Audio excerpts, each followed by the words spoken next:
देशातील महत्त्वाच्या शिक्षण संस्थेचे प्रणेते, समाजकारण, राजकारण, अर्थकारण याचे जाणते व्यक्तिमत्व म्हणून डी.वाय. पाटील यांची ओळख आहे. त्यांची काल प्राणज्योत मावळली. संपूर्ण कोल्हापूरच नव्हे तर भारतामध्ये ही दुःखद बातमी आपल्याला आहे. मी आता पवेलियन ग्राउंडजवळ आहे.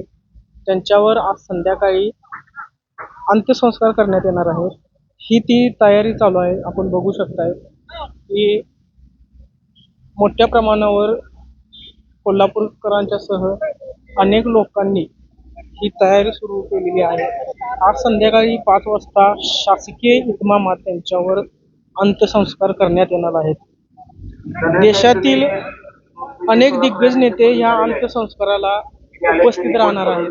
तुम्ही बघू शकता की लोकांच्या मध्ये त्याचबरोबर अनेक कोल्हापूरकरांच्या मध्ये एक भावनिक नाळ जोडणारे असे हे नेते म्हणून त्यांची ओळख आहे. पवेलियन ग्राउंडवर आज संध्याकाळी त्यांच्यावर शासकीय इतमामात अंत्यसंस्कार करण्यात आले. त्याचीच ही तयारी सुरू झाली आहे. मोठ्या प्रमाणावर दिसताना आपल्याला दिसत आहे. पंतप्रधानांसह मुख्यमंत्री देवेंद्र फडणवीस, उपमुख्यमंत्री एकनाथ शिंदे यांनी सुद्धा सतेज पाटील यांना फोन करून त्यांचे सांत्वन केलेले आहे. देशाचे अर्थकारण समजले जाणारे, राजकारण समजले जाणारे असे हे जाणते व्यक्तिमत्व म्हणून त्यांच्याकडे पाहिले जात होते.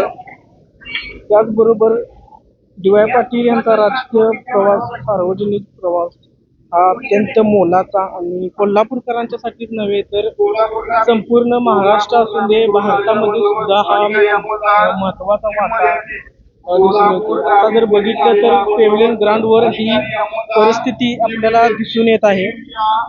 जर बघितलं तर संध्याकाळची ही तयारी आहे. संध्याकाळी ही तयारी आपल्याला माझ्या पाठीमाग आपण बघू शकता की ही तयारी सुरू आहे. संध्याकाळी त्यांच्यावर शासकीय इतमामात अंत्यसंस्कार करण्यात येणार आहे. त्याची ही तयारी आपण बघू शकताय.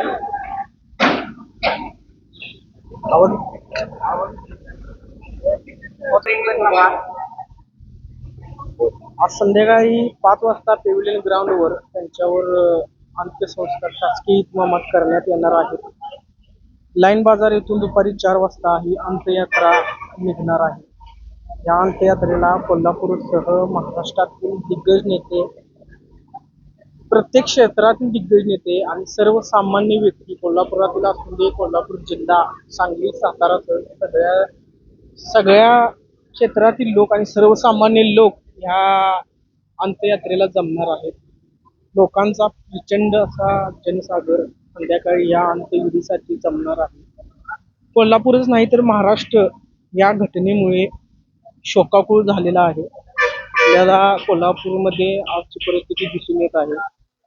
त्यामुळं ही बातमी किंवा ही घटना कोल्हापूरपुरती मर्यादित नसून ती महाराष्ट्राला एक शोकाकुळ करणारी किंवा आपला घरातला माणूस गेल्यासारखी भावना व्यक्त करणारी कोल्हापूरकरांच्या मधून असून दे किंवा महाराष्ट्रामधून असून दे ही भावना व्यक्त केली जाते.